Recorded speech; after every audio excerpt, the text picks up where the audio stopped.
It was supposed to be the Brian Schottenheimer introductory press conference, but of course, that's not quite how we do things around here. Schotty is officially the new head coach of the Dallas Cowboys, and his Monday work is his first major meeting with the media, with millions of Cowboys fans eventually checking in, has been well received.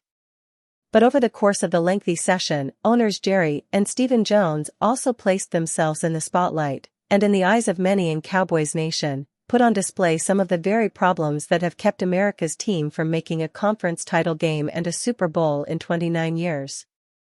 The session opened awkwardly. With PR boss Tad Carper at the microphone, Jerry Jones was introduced first. Then came the Schottenheimer intro, with a smattering of applause. And that was strange.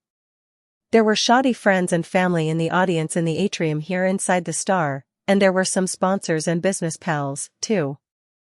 They were moved to clap. There were also a handful of media people in the room who clapped as well, which is inappropriate. But it got worse. COO Stephen Jones was then introduced.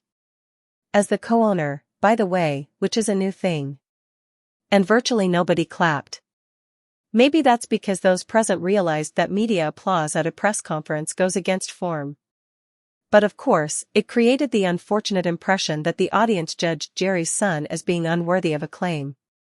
An impression that some feel is fortified by one comment in particular on Stephen's part that created shock and dismay among Cowboys fans. Obviously, we're also evaluating where it didn't go right in terms of this drought that people say we're in, Stephen said, flashing air quotes at the mention of the word drought, in terms of a championship game or a Super Bowl. People say? With air quotes? The drought is not a matter of opinion.